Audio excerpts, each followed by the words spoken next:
Hello friends, welcome to Swathi 223 foods. ఎలా ఉన్నారు అందరూ?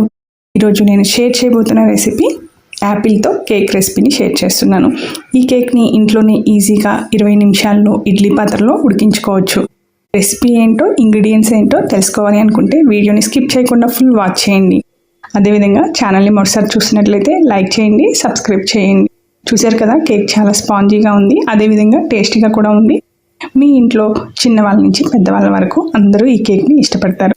రెసిపీ ఏంటో ఫాలో అయిపోండి. అదేవిధంగా లైక్ చేయండి, సబ్స్క్రైబ్ చేయండి. ప్లెయిన్ కేక్లా కాకుండా యాపిల్తో కేక్ చేసుకుందాం. యాపిల్ ఒకటి మీడియం సైజు తీసుకోవాలి.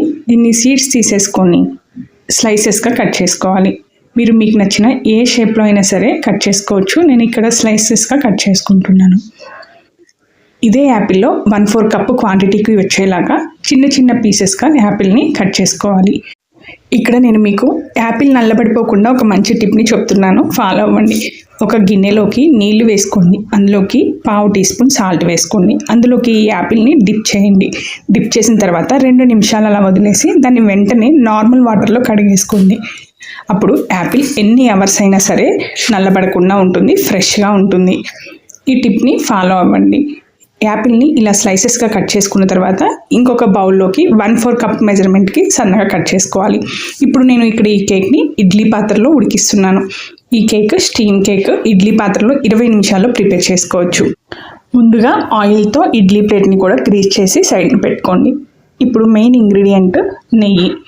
1/3 కప్ని మెజర్ చేసుకోవాలి. మీరు నెయ్యి లేదంటే నూనెనైనా వాడుకోవచ్చు. ఇందులోకి 1/2 కప్పు బెల్లం వేసుకోవాలి. నేను ఇక్కడ బెల్లంకి బదులుగా బెల్లం పౌడర్ని వాడుతున్నాను. అదేవిధంగా పెరుగు 1/2 కప్పు వేసుకోవాలి. వీటన్నిటిని మిక్స్ చేసుకోండి.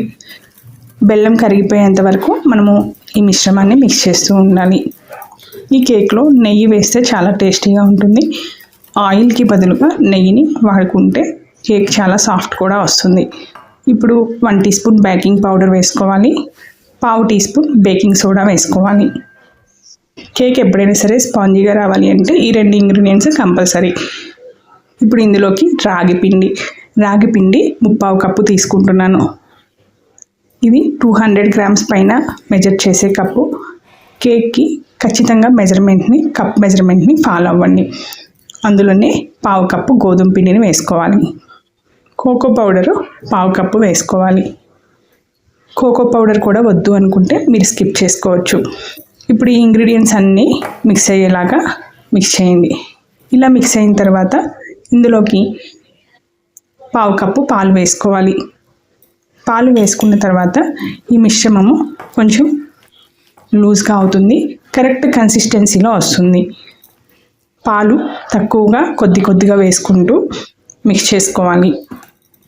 మరీ ఎక్కువ పాలు వేసుకున్న కేక్ టేస్ట్ చేంజ్ అయిపోతుంది. 1/4 కప్పు పాలు మాత్రమే వేసుకోవాలి. కన్సిస్టెన్సీ ఈ విధంగా ఉండాలి. కేక్ మిశ్రమం అంతా ప్రిపేర్ చేసేసుకున్న తర్వాత ఇందులోకి ఆల్రెడీ కట్ చేసి పెట్టుకున్న యాపిల్ ముక్కల్ని వేసుకోవాలి. యాపిల్ కేక్ చాలా సాఫ్ట్గా, టేస్టీగా, తినేటప్పుడు చాలా రుచిగా ఉంటుంది. రెసిపీ ఖచ్చితంగా ట్రై చేయండి. ఎలా ఉందో కామెంట్ బాక్స్లో ఫీడ్ చేయండి. ఇప్పుడు ఆల్రెడీ గ్రీస్ చేసి పెట్టుకున్న ఇడ్లీ ప్లేట్లోకి ఈ బ్యాటర్ మొత్తం వేసేసుకోవాలి. కేక్ ఎప్పుడైనా సరే ఎక్కువ క్వాంటిటీలో కావాలి అనుకుంటే ఈ కప్ మెజర్మెంట్ని ఇంకొంచెం ఎక్కువ వేసుకొని ప్రిపేర్ చేసుకోవాలి. ఒకేసారి ఇడ్లీ పాత్రలో కింద నుంచి పై వరకు ప్లేట్స్ పెడితే కింద ఉన్న ప్లేటు వాటర్ ఎక్కువైపోయి పాడైపోయే అవకాశం ఉంటుంది. అందుకని నేను పైన పెట్టుకునే ప్లేట్లో ఒకటే ప్లేట్లో యూజ్ చేస్తున్నాను. మీరు కూడా కింద ఉన్న ఒక ప్లేట్ని వదిలేసి పైన 2 ప్లేట్లలో మాత్రమే పెట్టుకొని ఉడికించుకోండి. ఎక్కువసేపు బేక్ చేసే పని లేకుండా స్టీమ్ కేక్ లాగా ఈరోజు మనము ఈ కేక్ని ఉడికించుకుంటున్నాము. ఇలా అంతా సెట్ చేసుకున్న తర్వాత దీని మీద నేను యాపిల్ స్లైసెస్తో డెకరేట్ చేసుకుంటున్నాను. ఈ కేక్ని ఉడికించుకునేటప్పుడు కొన్ని టిప్స్ని చెప్తున్నాను, అవి కూడా ఫాలో అయిపోండి.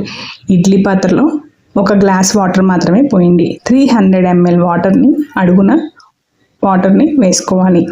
ఆ తర్వాత పైన ఏ ప్లేట్ ఉంటుందో ఆ ప్లేట్ని మాత్రమే పెట్టేసి ఇలా కుక్కర్ మూత పెట్టేసి 20 నిమిషాలు మీడియం ఫ్లేమ్లో ఉంచేసుకొని ఉడికించుకోవాలి. కేక్ని ఎప్పుడు వేడిగా ఉన్నప్పుడు తీయకూడదు, చల్లారిపోయిన తర్వాత మాత్రమే తీసుకోవాలి. అప్పుడు కేక్ విరిగిపోకుండా చాలా నీట్గా సపరేట్ అయ్యి వస్తుంది. మనము ఆల్రెడీ 1 టీ స్పూన్ ఆయిల్తో దీన్ని గ్రీస్ చేసుకున్నాము. తీసుకునేటప్పుడు చాలా ఈజీగా వచ్చేస్తుంది. చూసారు కదా, కేక్ చాలా పర్ఫెక్ట్గా, టేస్టీగా, పాడవకుండా చక్కగా వచ్చింది. అదేవిధంగా రెసిపీని మొత్తం చూసి ఇంగ్రీడియంట్స్ని ఫాలో అయ్యి మీరు కేక్ని ప్రిపేర్ చేసుకోండి. Thank you for watching. Like and subscribe. Short వీడియోస్లో కూడా చాలా కేక్ రెసిపీస్ ఉన్నాయి. అదేవిధంగా కర్రీ రెసిపీస్ ఉన్నాయి, స్నాక్స్ రెసిపీస్ ఉన్నాయి. రెసిపీస్ అన్నింటినీ ఫాలో అవ్వండి. బెల్ ఐకాన్ పైన క్లిక్ చేయండి. Thank you for watching. Like and subscribe.